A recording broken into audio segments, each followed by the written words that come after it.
Pemirsa, fenomena tergiur penggandaan uang masih saja kita temui di masyarakat. Di era digital hari ini bahkan metode penggandaan uang melalui dukun sudah merambah ke media sosial. Mengapa ada saja yang masih tergiur? Kita akan tanyakan langsung, kita akan bahas bersama sosiolog Unsut Tri Wuryaningsih. Kita juga akan membuka telepon interaktif untuk Anda di nomor telepon 0215839900. Kami tunggu utarakan pendapat Anda. Selamat pagi Ibu Tri. Selamat pagi, Mbak Valen. Apa kabar? Kabar baik, Ibu kabarnya baik dan sehat ya Ibu ya? Alhamdulillah, Mbak. Alhamdulillah. Bu Tri, kalau kita baca lagi soal menggandakan uang ini kan tidak logis sebenarnya. Tidak mungkin uang kita satu lembar tiba-tiba berubah jadi dua lembar karena prosesi yang dilakukan secara mistis. Nah, apa yang sebenarnya menyebabkan masih banyak orang percaya hal-hal ini, Bu? Ya, ini karena memang kemudian terkait dengan penggandaan uang itu kan ada istilah dukun pengganda uang ya. Dan selama ini anggapan kuat yang masih melekat pada diri masyarakat itu bahwa dukun itu dianggap sebagai orang yang memiliki kemampuan yang luar biasa untuk bisa menyelesaikan persoalan-persoalan baik yang itu irasional maupun juga yang sifatnya rasional, misalnya terkait dengan persoalan uang. Dan kalau kita lihat ya sampai sekarang ini kan juga masih ada istilah uh, cinta ditolak, dukun bertindak, itu sesuatu yang irasional pun masih diyakini oleh masyarakat. Nah, ketika masyarakat ini terjebak pada persoalan-persoalan terkait dengan ekonomi, bahkan ketika mau meraih kekuasaan pun masih yang percaya dengan kekuatan dukun ini yang mampu Oke. menyelesaikan masalahnya. Oke, jadi bisa sama fenomena ini seperti cinta ditolak, dukun bertindak begitu ya Bu Tri ya. Cara Itu. memahaminya seperti itu pemirsa. Iya, Ibu Tri, iya. kita ada penelpon, ada Pak John Veto dari Batam. Selamat pagi Pak John, silahkan kalau mau menyampaikan pendapat. Selamat pagi Mbak Bonsia ya. Pagi. Salam sehat selalu. Jadi begini, saya agak apa betul kayak tersiang bolong. Udah 12 kerangka yang dijual yang di Blora. Ini kan baru terjadi di ya kayak di Jawa Barat Wawon CS ini. Jadi ini fenomenanya, tapi ini bukan yang ini aja, ini dari dulu udah berulang-ulang yang apa ini. Apalagi kita sekarang dalam zaman era teknologi ini, digital ini, kok ada juga. Nah, betul kata Ibu apa tadi ya, cinta ditolak dukun bertindak. Tapi ini hal yang berbeda, Bu. Ini masalah entah saya belum ada dapat definisi jawabannya bagi saya. Kok bisa juga ada masyarakat kita di zaman yang sekarang ini bisa begitu? Logikanya uang tuh kok bisa digandakan gitu? Menggandakan uang ya kita berusaha lah, ya. Misalnya kita Oke. berdagang itu bisa mungkin ada keuntungan itu mungkin itu logis. Tapi kalau cuma dengan dukun-dukun gini akhirnya nyawa melayang ini aduh. Ini hukuman mati pun juga tidak cukup untuk orang begini. Pak John, saya mau Cuma tanya ini dengan betul. Bapak, Pak John, mungkin di tempat Bapak, di desa atau dimanapun itu, pernah tidak ada dengar praktek-praktek seperti ini? Alhamdulillah kami di KEPI tidak ada. Cuma ada ya, cuma penipuan-penipuan yang bukan yang beginilah penipuannya, tapi bukan penggandaan uang. Mungkin karena kami kan kecil aja, ya penduduk kami cuma paling 2 juta aja. Dan lagi Oke. kami keberadaan kami ini KEPI ya bukan apa ya, bukan kami menyombong ya. Kami bertetangga dengan negara maju, Malaysia, Singapura. Mungkin pola pikir kami itu udah agak maju sedikit.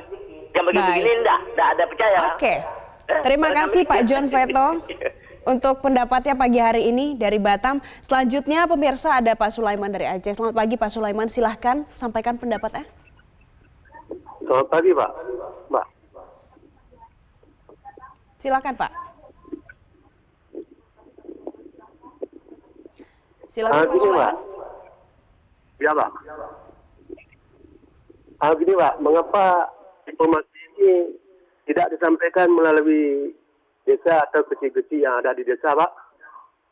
Supaya masyarakat tahu, Pak. Jadi, Baik. Jadi Pak Sulaiman mengharapkan supaya institusi yang ada di desa juga memberikan sosialisasi ini untuk masyarakat ya. Terima kasih Pak Sulaiman dari Aceh. Ibu Tri, tadi kita dengar yang diminta Pak Sulaiman adalah karena mungkin di desa ini kurang sosialisasi, maka ada praktik-praktik seperti itu. Apakah memang seperti itu, cukup dengan sosialisasi saja? Ya, sosialisasi itu bagian dari upaya untuk meliterasi ya masyarakat gitu ya. Masyarakat ini kan sampai sekarang ini kan sebenarnya tidak ada cara yang instan ya untuk bisa mapan, bisa sukses secara finansial, kecuali dengan kerja keras, kemudian dengan kedisiplinan dalam mengelola uang, pengetahuan tentang investasi, yang ini kemudian juga berhimpitan dengan keyakinan ya. Keyakinan-keyakinannya di dalam masyarakat ketika kemudian tidak menemukan cara yang manjur, cara yang cepat untuk menyelesaikan masalahnya, kemudian masih percaya kepada adanya sebuah kekuatan besar di luar manusia gitu ya. Kita ini kan ada meyakini ada kekuatan besar yang ada di luar Oke. manusia di lain selain Tuhan gitu yang kemudian mampu menjembatani gitu ya, dan dukun ini dianggap sebagai orang yang memiliki kemampuan supranatural gitu ya, yang bisa Baik. menyelesaikan persoalan-persoalan itu secara instan gitu. Bu Tri, Anda bicara soal keyakinan. Penggandaan uang Ya, ini kan dilandasi karena mereka yakin orang ini bisa menggandakan uang. Nah, ya. pasti tidak terlepas dari, oh dulu di tempat saya ada yang sakit kemudian berobat ke dukun, saya yakin terbukti berhasil. Nah, bagaimana kaitan-kaitannya sampai ini bisa merembet ke banyak aspek, tidak hanya soal kesehatan saja, tapi ternyata juga sampai ke ekonomi, begitu motifnya. Ya, secara sosiologis manusia ini kan sebetulnya pencipta realitas objektif yang terus-menerus ya, yang kemudian sebagai realitas kenyataan sosial yang ada di masyarakat itu kemudian juga terus menginternalisasi pada diri manusia. Di samping juga seseorang itu meyakini ada Tuhan, tapi di sisi lain ada keyakinan ada kekuatan-kekuatan goib di luar manusia ini, yang salah satunya dukun itu dipercaya mampu mengatasi persoalan-persoalan kehidupan ya dari segala segi kehidupan, tidak hanya persoalan ekonomi, bahkan persoalan cinta, persoalan bagaimana meraih kekuasaan dan sebagainya. Itu sampai sekarang masih terus karena ini terus sebagaimana budaya ya, sebagaimana budaya itu kan terus memiliki faktor-faktor pendukungnya yang kemudian dukun ini tetap memainkan peranan di dalam masyarakat ini. Nah, ini tadi Oke. pentingnya proses literasi gitu di dalam masyarakat. Dari situlah masuknya harus ada pendekatan literasi dan juga ada edukasi juga begitu ya Ibu ya. Ya. Bu Tri, tapi kita ada penelpon lagi, ada Pak Deden dari Parung. Selamat pagi Pak Deden, silahkan sampaikan pendapat Anda. Ya, halo, selamat pagi, Bu. Pagi, silakan Pak.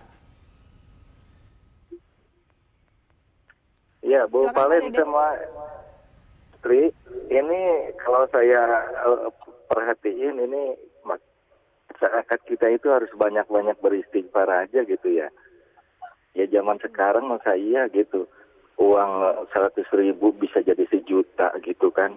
Aneh aja gitu, ada-ada aja. Ya ada-ada aja gitu kan. Kalau dagang, kalau kita jualan, kalau kita ikhtiar, pastilah kita dapatlah keuntungannya gitu kan. Udah tahu dukun itu kan nggak bener gitu. Ya kiai aja yang ilmunya tinggi nggak bakalan sih ngasih kayak gitu kan.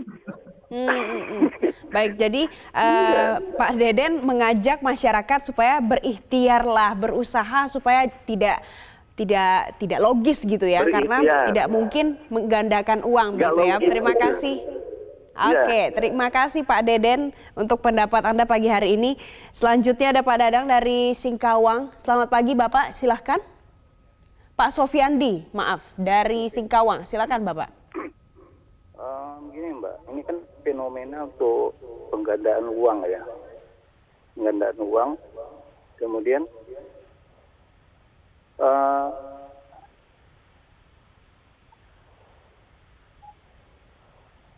jadi kan begini Mbak, jadi kalau saya melihat seharusnya ada peran aktif dari aparat penegak hukum ya.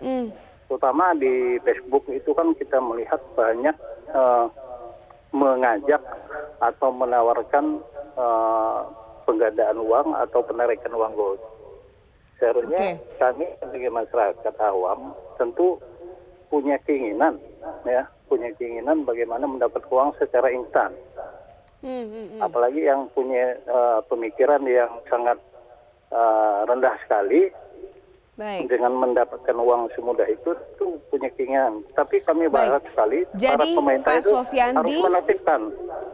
Oke, terima kasih Pak Sofiandi untuk pendapatnya. Jadi yang di-highlight Bu Tri oleh Pak Sofiandi adalah harus ada peran aparat, harus ditertibkan, apalagi kalau sekarang ini merambah ke digital begitu. Sejauh ini kalau dari pandangan Ibu seorang sosiolog, apakah pendekatan itu sudah dilakukan di kalangan masyarakat kita? Ya, saya kira memang pendekatan-pendekatan yang proaktif seperti itu diperlukan ya. Tapi saya masih melihat misalnya ketika saya membuka Google ya, ingin mencari informasi, tapi kemudian di bawahnya itu sederet informasi, misalnya orang Banyumas dalam 2 minggu bisa mengumpulkan, bisa mendapatkan uang ratusan juta. Ini kan membaca saja sudah nggak benar ya. Dan kalau kita memiliki pemahaman yang kritis, tidak ada cara yang instan untuk mendapatkan kesuksesan secara finansial. Ini kan orang sudah nggak akan baca seperti itu. Tapi ada ketika sudah terjebak pada persoalan yang kita harus menyelesaikan dengan cepat. Ya, tadi misalnya banyak istighfar. Istighfar itu satu solusi ya dari sisi agama, tetapi kadang masyarakat ini di satu sisi merasa merasa orang beragama, tapi di sisi lain agama ini tidak mampu menyelesaikan persoalan-persoalan ini secara cepat sehingga kemudian larinya seperti itu. Dan lagi biasanya orang-orang yang mengaku dukun ini mengaku memiliki kekuatan supranatural untuk menyelesaikan persoalan itu, seringkali menggunakan cara-cara yang mensugesti dan juga memanipulasi calon-calon korbannya, sehingga kemudian mudah percaya dan sebagainya, walaupun itu tadi dikatakan sangat-sangat tidak rasional. Tapi pada kenyataannya ya, kita 10 tahun yang lalu mendengar seorang yang terdidik, bahkan itu anak seorang guru besar dari sebuah PTN, itu pun juga mati terbunuh karena penggandaan uang juga, Mbak. Saya pinjam kata-kata dari Bu Tri, bahkan karena saking kompleksnya begitu masalah ini, agama pun jadi susah menyelesaikan masalah ini di kalangan masyarakat. Di Bu Tri, kita masih akan lanjutkan dialog kita pagi hari ini. Pemirsa juga kami tunggu pendapat Anda dari telepon yang sudah kami siapkan nanti. Sesaat lagi tetaplah bersama kami. Pemirsa, terima kasih Anda masih bersama kami di Metro Pagi Prime Time. Kita akan lanjutkan lagi dialog kita pagi hari ini dengan Ibu Tri Wuryaningsih, sosiolog Unsud. Tapi sebelumnya ada penelpon dari Lampung, ada Pak Susilo. Selamat pagi Pak Susilo, silakan sampaikan pendapat Anda. Halo? Ya, silakan Pak. Pendapat saya Pak, ini masalah penggandaan uang Pak ya. Ya, bagaimana menurut Bapak? Selamat pagi. Halo Bu. Ya, silakan Pak Susilo. Bagaimana menurut Anda soal penggandaan uang ini masih ada di kalangan masyarakat? Kalau di masyarakat ini kayaknya masyarakat ya Pak Bu yang kurang memahami. Kurang memahami, berulang-ulang kali. Udah baru aja belum ada 3 bulan tuh kejadian Pak Wawan tuh. Tidak diulangin lagi. Jadi pada masyarakat ini nggak memahami. Jadi untuk apa? Kadang-kadang sering ada agama, ada pendidikan, itu semua kan harus merangkau itu semua. Jadi sesuatu peristiwa yang jelek jangan diulangin lagi. Oke. Pak Susilo, Anda ingin menyampaikan apa untuk orang-orang yang masih saja percaya ada penggandaan uang seperti ini? Jadi untuk masyarakat seluruh Indonesia, ingat, untuk parpol pertama ingat, sesuatu yang buruk itu jangan diulangin lagi. Ingat. Dididik anak-anak kita, lingkungan kita, jangan sampai mengingati perbuatan yang tidak baik. Oke. Baik, terima kasih Pak Susilo untuk pendapatnya pagi hari ini. Selanjutnya ada Pak Kamil. Pak Kamil, selamat pagi. Ya. Silakan sampaikan pendapat Anda. Selamat pagi. Kalau menurut pendapat saya, selamat pagi pemirsa Metro TV. Kalau menurut pendapat saya, ini fenomenanya persis seperti apa ya, sudah terlalu banyak masalah persoalan-persoalan mengenai keuangan ini di Indonesia. Baik itu masalah trading, masalah umroh, masalah macam-macam. Itu disebabkan karena apa ya, karakteristik manusianya, egonya terlalu tinggi, sehingga kalau biasanya orang-orang yang seperti ini dilihat dari karakteristik. Mereka tuh tidak pernah mau mendengar nasihat orang lain, baik keluarganya, anaknya, tetangganya, segala macam. Baik. Yang tahu keinginan nafsunya itu yang terlalu tinggi, sehingga terjadilah masalah-masalah seperti ini. Oke. Saya harap pemerintah ke depan bisa memberi sosialisasi dengan baik ya. Baik, Itu terima kasih. melalui Facebook. Oke, terima kasih Pak Kamil untuk pendapatnya. Jadi intinya adalah kalau menurut Pak Kamil ya Ibu Tri ya, ini soal ego di kalangan masyarakat. Ibu Tri masih ada penelpon lagi karena banyak yang mau berpendapat pagi hari ini. Selamat pagi Pak Tigor, silahkan sampaikan pendapat Anda. Ya, selamat pagi. Ini saya tanggapi fenomena penggantian ini itu sangat membahayakan kepada masyarakat kami. Jadi ini bisa terjadi kenapa? Karena ya aparat penegak hukum yang terdekat tidak melakukan satu tugas yang cepat. Sebenarnya itu tugas pokok daripada penegak hukum.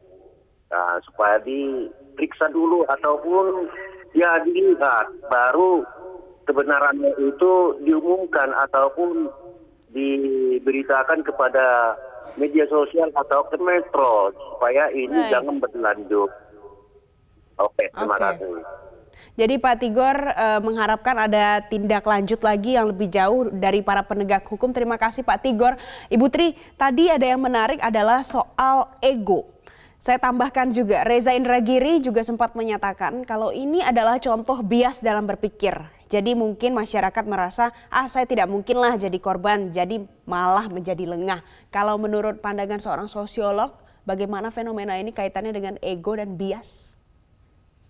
Ya, kalau Mas Reza ini kan dari sisi psikologi ya. Jadi memang kalau memahami dari sisi sifat dasar manusia gitu memang ada ingin menyelesaikan masalahnya itu dengan cara-cara yang instan gitu ya. Kalau tidak instan, orang tadi seperti Bapak tadi, kalau penyelesaian secara agama itu kan bisa dengan istighfar. Kalau ingin rezekinya lancar itu dengan banyak beramal, banyak bersedekah, infak yang itu akan melancarkan rezekinya. Tetapi tidak semua manusia itu kemudian memahami seperti itu, karena yang namanya tadi dari perspektif agama itu kan tidak instan gitu ya, butuh kesabaran, butuh kedisiplinan, butuh kerja keras, tidak kemudian serta-merta itu kemudian juga bisa menyelesaikan persoalan dalam waktu yang singkat. Nah, ada sifat dasar manusia yang sebetulnya juga ingin menyelesaikan persoalannya itu secara singkat dengan cara-cara yang instan pula. Nah, ketika ketemu orang yang tidak bertanggung jawab, nah ini misalnya seperti dukun tadi yang kemudian dalam perspektif masyarakat dukun itu selalu ditempatkan sebagai orang yang memiliki kemampuan supranatural yang bisa menjangkau kekuatan-kekuatan di luar diri manusia, itu yang kemudian mensugesti, memanipulasi korban-korban yang pikirannya pendek tadi, yang dengan segala macam egonya tadi larinya ke sana, bukan dengan cara kerja keras, dengan cara mendekatkan diri pada Tuhan, dengan banyak beramal dan berinfak, bersedekah gitu ya, Mbak Valen. Oke.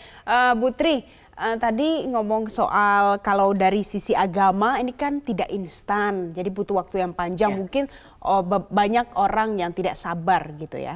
Tapi kita lihat tidak cuma agama saja, kita tahu ada yang namanya common sense, ada akal sehat, ada juga yang mistis, ada juga yang science, soal ilmu pengetahuan begitu. Bagaimana caranya supaya masyarakat bisa mengatur ini harus lebih dominan ketimbang yang seperti ini? Karena ini kan penggandaan uang ini dikaitkan dengan hal-hal mistis begitu.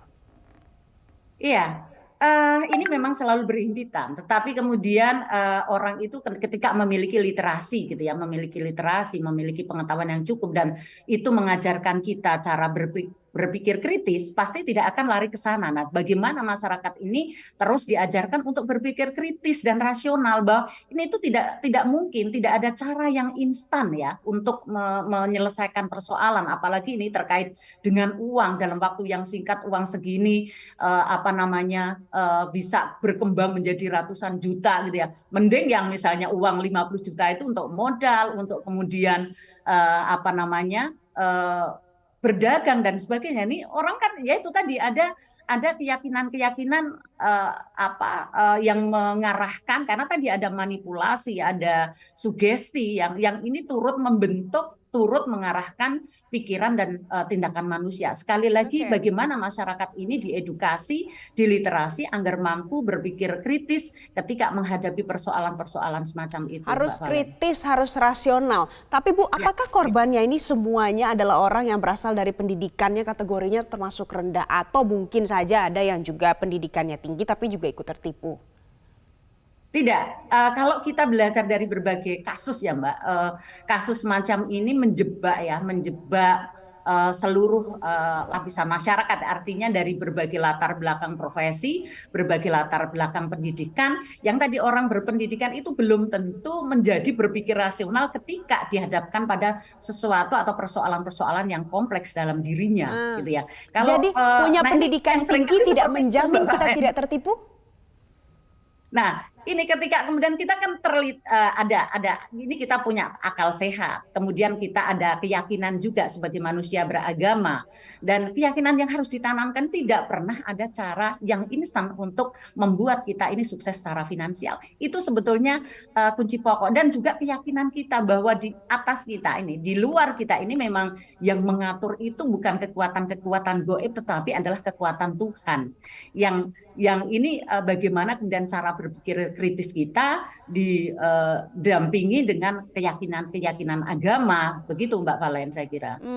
Oke, jadi ini tidak bisa berdiri sendiri, harus ada akal sehat gitu ya. Ada juga keyakinan kita di dalam religiusnya, seperti apa religinya.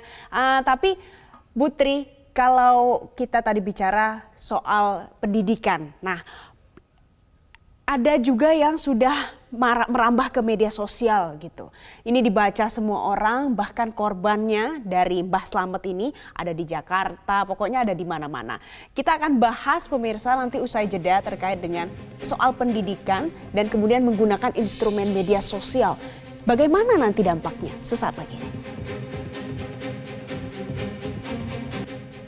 Pemirsa, terima kasih Anda masih bersama kami pagi hari ini di Metro Pagi Prime Time. Kita akan lanjutkan lagi dialog kita pagi hari ini dengan Ibu Tri Wuryaningsih. Bu Tri, kalau kita lihat memang banyak sekali penipuan online ini terjadi di media sosial. Mulai dari Twitter, TikTok, Instagram, sebut semuanya pasti ada. Masalahnya, masa hal-hal gaib seperti ini, menggandakan uang, apapun itu modusnya, ini juga bisa merambah ke media sosial. Jadi lebih banyak lagi calon korbannya, begitu loh Bu. Ibu Tri, maaf itu suara audio Zoom-nya masih di mute. Oke, maaf. Oke, silakan Ibu. Mbak Valen. Jadi dukun itu juga yang lain ya, pasti akan beroperasi menyesuaikan dengan kemajuan teknologi gitu ya. Dukun itu juga manusia, ya, sebagaimana kejahatan ya yang berkembang seiring dengan kemajuan teknologi gitu ya. Dengan adanya sekarang banyak modus-modus kejahatan ya, cybercrime gitu, bahkan kekerasan seksual pun juga berbasis gender online gitu ya. Artinya dukun pun ya, kejahatan apapun itu akan menyesuaikan, akan berkembang seiring dengan kemajuan teknologi. Sehingga kemudian ketika kemudian di Facebook, di media sosial yang lain gitu ya, bahkan YouTube gitu ya, banyak sekali yang menawarkan hal-hal semacam itu, karena mereka juga akan menyesuaikan perkembangan teknologi. Sekarang media sosial itu adalah yang paling banyak digunakan oleh masyarakat, maka dukun ini pun juga beroperasi menyesuaikan dengan perkembangan teknologi yang ada. Oke, Bu Tri, mungkin tidak kalau misalnya saya atau kelompok yang sering bermain dengan saya pasti bilang, oh kita nggak percaya sama dukun. Tapi karena dia mempromosikan di media sosial, ini saja promosi berbasis teknologi, malah orang jadi percaya, oh jangan-jangan emang ini beneran bisa nih menggandakan uang. Ya, itu bagian dari strategi ya. Seperti halnya juga kejahatan yang lain gitu kan, itu juga menggunakan teknologi semacam itu gitu ya. Karena ini terus berkembang menyesuaikan ke apa namanya kemajuan teknologi. Kalau nggak menggunakan kemajuan teknologi ya pasti akan ditinggalkan oleh masyarakat gitu ya. Nah ini yang pinternya ya manusia dengan segala macam modus kejahatannya itu pasti akan menyesuaikan seperti itu. Yang kemudian ini menjadi Oke. salah satu cara untuk apa ya memanipulasi seolah-olah inilah dukun keren, dukun yang melek teknologi dan sebagainya. Padahal ini adalah sebuah modus kejahatan. Oke, Bu Tri, kalau kita lihat nih dari sisi korban, anggaplah yang pertama Wawon CS. Sekarang ada Mbah Slamet. Itu kan kalau kita baca review profilnya ada yang bekerja sebagai TKI. Berarti kan notabene-nya mencari uang itu tidak gampang. Cari uang tuh susah. Ya. Kok rela gitu loh ngasih duit ke hal-hal yang belum tentu juga benar adanya? Mbak, bicara soal dukun ya, konstruksi tentang dukun ya. Ini kan sudah ada ya, sudah ada sejak apa namanya sejak zaman masyarakat ini meyakini animisme dan dinamisme dan ini terus berlaku sampai sekarang peran dukun itu ya dukun masih memainkan peranannya karena ada keyakinan tadi masyarakat itu masih yakin ada kekuatan di luar manusia yang saya tidak bisa menyelesaikan orang lain mampu membantu saya dengan kekuatan supranaturalnya tadi dan bagaimana si dukun ataupun juga dalam tanda petik dukun abal-abal tadi yang kemudian memainkan manipulasi apalagi misalnya dengan cara-cara yang berbau-bau agama misalnya kita sama-sama berdoa ya bahwa kita ini minta kepada Tuhan nanti kalau dikabulkan berarti itu cara Tuhan yang menyelesaikan bukan saya. Ini kan bagaimana memanipulasi supaya korban ini percaya bahwa apa yang dia lakukan itu adalah atas apa namanya ridho Tuhan yang Maha Esa gitu ya. Yang ini kemudian ini ya cara-cara yang seperti ini yang kemudian menjadi cara-cara yang manipulatif gitu ya bagi korban sehingga tadi ketika orang terjebak pada persoalan gitu ya orang itu entah berpendidikan atau tidak berpendidikan ini akan tergiur akan apa namanya percaya dengan hal-hal semacam itu. Siapa sih orang nggak percaya ada kekuatan di luar kekuatan goib di luar manusia kan? Orang pasti meyakini itu. Tinggal bagaimana kita menyelesaikan gitu kan? Sama dengan senada juga dengan studi yang dilakukan di Wellcome Global Monitor 2020 yang mengatakan kalau orang Indonesia ternyata tingkat kepercayaannya pada dukun sama dengan percaya pada ilmu pengetahuan, cuma 12% dan 13%, beda tipis. Kalau dunia bahkan sudah sampai 43% pada ilmuwan. Bu, bagaimana cara mendegradasi, mengurangi lah setidaknya jumlah orang yang percaya pada dukun ini? Ya tadi sebetulnya apa namanya ya keyakinan ya yang harus ditanamkan pada diri kita. Tidak ada cara-cara yang instan gitu ya untuk menyelesaikan persoalan kita gitu ya. Kita harus apa namanya harus yakin dengan kemampuan kita. Yang sering juga menjebak kan kita nggak yakin nih, nggak yakin dengan kemampuan kita, nggak yakin dengan kekuatan luar biasa yang di atas sana yaitu Tuhan. Bu Tri, gitu. kalau caranya adalah lebih banyak lagi penegakan hukum, ditangkap dukun-dukun itu semuanya, bisa efektif nggak? Itu salah satu cara, tetapi saya yakin juga tidak akan efektif. Ini kalau sudah menjadi budaya, ini adalah proses literasi yang terus-menerus ya. Jadi ada memang di satu sisi penegakan hukum itu sangat penting, tetapi literasi yang terus-menerus secara masif kepada masyarakat gitu ya. Ini yang saya kira akan mengurangi ya. Dulu misalnya gini Mbak, kepercayaan masyarakat dulu terhadap dukun bayi gitu ya. Kemudian ini kan juga membutuhkan proses yang panjang gitu ya. Orang untuk masyarakat di desa untuk mengurangi ketergantungan terhadap dukun bayi itu lari ke tenaga medis. Ini sebetulnya proses edukasi yang terus-menerus dilakukan kepada masyarakat. Resiko kematian yang tinggi ketika itu menggunakan jasa dukun misalnya. Nah ini sebetulnya cara-cara itu bisa dilakukan. Bagaimana masyarakat itu terus secara masif diliterasi, diedukasi. Baik, kalau dukun bayi saja bisa, pasti dukun penggandaan uang juga bisa. Nanti kita tidak tahu kapan, pasti dukun cinta ditolak, dukun bertindak juga bisa selesai. Terima kasih Ibu Tri Wuryani, sosiolog Unsud sudah bergabung bersama kami memberikan perspektif baru untuk pemirsa Metro TV.